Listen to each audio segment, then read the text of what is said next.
Hi, welcome back to Just Checks Out. I am Jess and I check out books. And if you remember my last video, you actually saw my daughter. That is why I've been away for a while. If you, you have a newborn, you know that reading is not always necessarily given the time it needs. And also, my third trimester was kind of dicey. My last video was, I think, in July, maybe? I don't remember. It's been at least like 4 or 5 months. It's now November, so, well, these are the November wrap-ups. It's now December. But anyway, not my fault. I will get back to all those books that I missed before, but this is just going to be the November wrap-up because I have a very small, limited amount of time. My daughter is sleeping, and that is not always possible, and I would like to get something done in the meantime. It is also snowing. That is why I have the ring light on.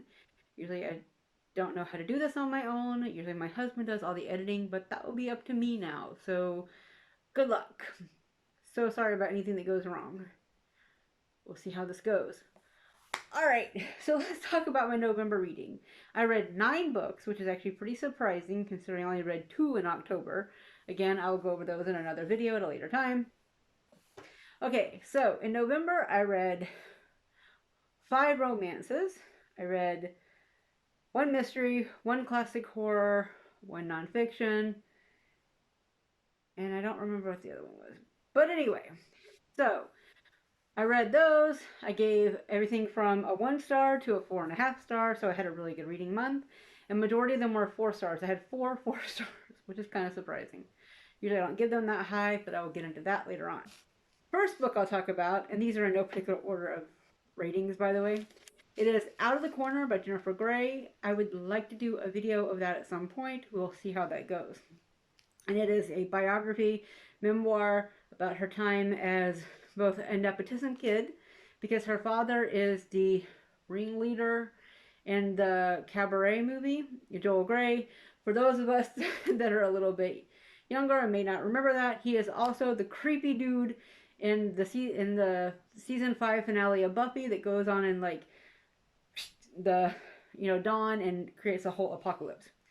Okay, I gave that 4 out of 5 stars. I only gave it 4 out of 5 because I took some points off. I didn't really like how it kept talking about Matthew Broderick. Don't get me wrong, it's a pretty huge story, but it felt like it was like talking about the incident with the car and the death of people without talking about the death of people. Didn't really care for that. I felt it was a little bit so I took points off. But overall, I was really impressed with it. The writing is a little bit flowery, but I kind of liked it that way because I felt a little bit more nostalgic, especially for the 60s and 70s. And I'll get into talking about those again in a little bit. So 4 out of 5 stars. Then I read The Deal with the Devil by Megan March. So this was on my library. Most of these are library books. A few of them are Audible Plus because yeah, I got the Amazon Black Friday deal where I got Audible Plus free for 3 months. And I was like, yes, please give me some free books and some free access to books I can write content about. So I read Deal with the Devil. It was very quick. I think it was like under 10 hours or something. Audiobook, and it was a 1 star. If you like 50 Shades of Grey and 365 Days, you'll love this book. If you are like me and like neither one of those kind of examples of overly dominant alpha hole characters, you're probably not going to like this one. I felt like it was just missing a lot of stuff, right? It was missing the romance. It was like instantly like, oh, I'm attracted to her. We've known each other in the past. And it felt like it was very surface level. I know it's like a trilogy. I'm not going to continue on with it. And in that same vein, I also read Crazy Stupid Romance by Lisa K. Adams, and I gave it 2 stars. I know a lot of people like the Bromance book clubs, and I really tried. This is actually the second one I've read. I will say on this one, you need to read the second book, because this is the 3rd book. I read the 1st and the 3rd, but I didn't have access to the second one. And you miss so much context in this book without knowing that. And that actually gave it some deduction points, because I don't need a rehash, but I need a little bit more backstory if I'm going to be following a heroine and I'm just picking it up, right? So that was a pretty big one. And I feel like it had way too many storylines and plot lines going on. You had the heroine who had her like cat cafe, like survivor thing, and like her survivor of sexual assault, like that kind of community feeling. and someone on the street didn't like it, another business didn't like it. You had that going on. You had her father needing like a kidney or whatever that was going on. And then you had like the male hero was like a hacktivist, but then it turns out he was like not one. He was like the cybersecurity, and there was also talking about like his dad was like killed in Afghanistan. But I guess I should put the spoilers. But this book is, I think you need these warnings to be honest, because I went in not knowing about these warnings, and it made it very hard to appreciate the book because I don't think the storylines were developed enough to actually do this well. And so I just gave it 2 stars. I didn't believe the romance. Nothing really went together. Then I did Malibu Rising by Taylor Jenkins Reid, and surprisingly, I only gave this 3.5 stars. I loved Evelyn Hugo last year. I was so excited to get to Malibu Rising because I love the 1980s, and like this is like early 1980s Malibu, which is like crazy times when it comes to what was going on. And this actually relates back to Out of the Corner because Jennifer Grey lived in the Colony, which was in Malibu in the 60s and 70s in that time period, and that's where like Larry Hagman lived, who most people know as JR from Dallas, Who Shot JR, that whole storyline, as well as being Tony and I Dream of Jeannie and all kinds of stuff.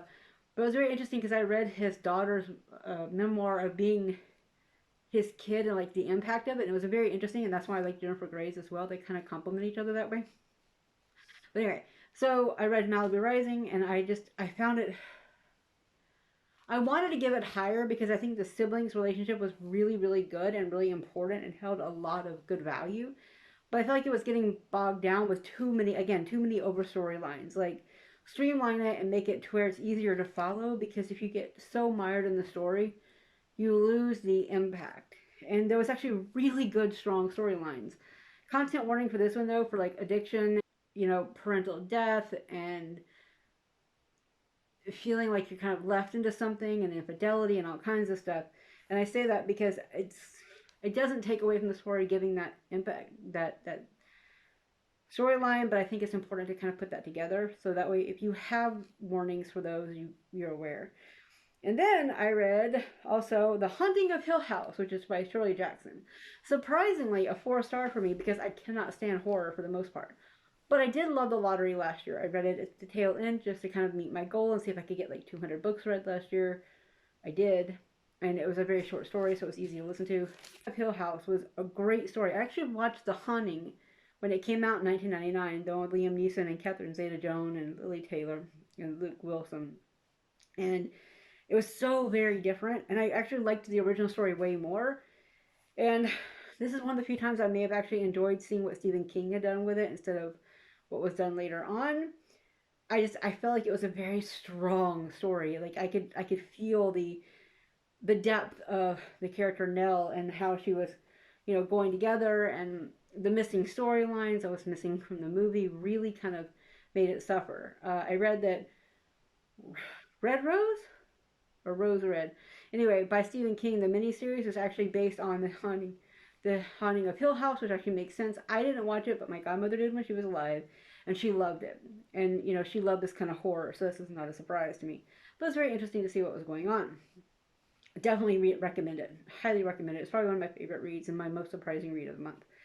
Then I read Find Me by Alafair Burke, and it gave 3 stars. I'm not going to go too much into it because this is the only HarperCollins that is on this list, and I am following the HarperCollins boycott and the desire for not promoting the books, and that is simply because I feel like everyone should get fair pay. So I'm doing the HPC on strike. I'm following that. Okay, and then I did Call Me Maybe. This is an Audible Plus. The next 3 are all Audible Pluses. These are the last. I just kind of like threw these in at the end of the month because I needed to read some more books and I was curious, and these were all fairly short. So Call Me Maybe is about a woman who does Date in a Box, and it's by Kara Bastone, by the way. I'll put the thing up here anyway. So I really enjoyed the fact that it was a date in a box.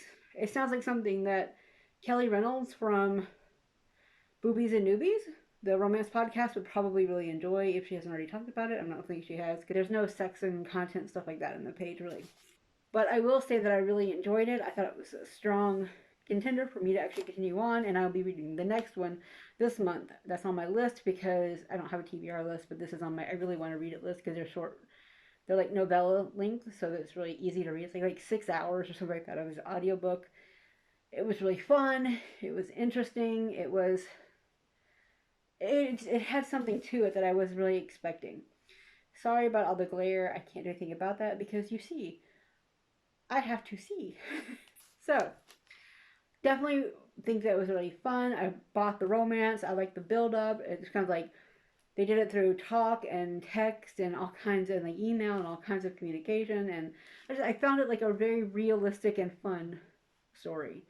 And then I did the next two are Molly Harper, and then I'll be done. So I love Molly Harper, and I needed something that I knew was going to make me laugh because I've been reading some not heavier books, but not light, and I needed something light at the end of the month. And so I picked two Molly Harpers from Mystic Bayous because I love the series. On Deconstructing Damsel, How to Date Your Dragon, that's what it was. Because I did one Fine Fae, that's when I was getting confused. So I did How to Date Your Dragon with Courtney from Cult of Domesticity podcast, and that was fun, and I'll link to that again in the description. But basically, I love the series. I love Molly Harper. She's one of those can't go wrong authors for me. She's up there with like Jennifer Estep. They're just really good, strong characters for me. And where you're kind of like forced to go being from outside society but into this. And so One Fine Fae follows the story of the lead character Jillian and Bayal, who Jillian is a researcher and a phoenix of a sort, shifter, and then you have Baal, who is a dragon shifter, and it's a very interesting storyline. I love it because in this one, the lead character is becoming the midwife to Jillian in the last little bit of her pregnancy because they need someone that can handle the supernatural elements and stuff like that. So I appreciated that. I thought it was great. I had a lot of fun with this. Again, 4 stars because it was easy to read, it was fun to follow, and it just felt natural. And I love that when I read those. I like reading the Mystic Bayou residents finding their place, and I like reading, the supernatural element. I love a shifter. I'll read a shifter for pretty much anything, and I've done that pretty much all year long. There's usually been like at least I try to read at least one shifter, not always, but I try to read like one shifter a month. And then I also read Even Tree Nymphs Get the Blues. In Tree Nymph Gets the Blues, the character is a puka? Yeah. Is a puka from Sweden, I think. Sweden or Finland.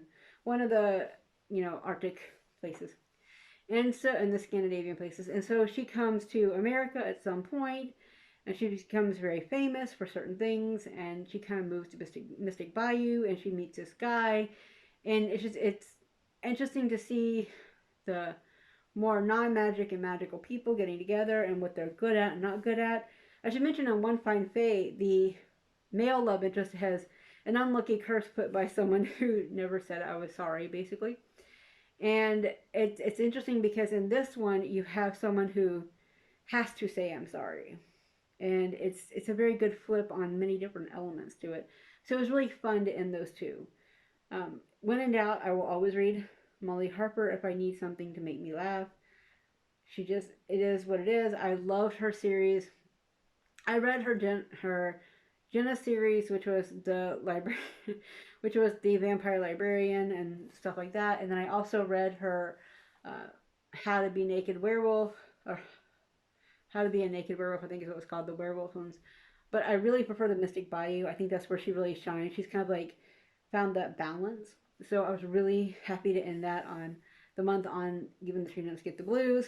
Some of these are in order, some of them are not when I read them, but I was really happy to find that. And that was my reading month. It was not that big, and this is a very short video because again I have to edit it, and I will probably be dropping in a minute.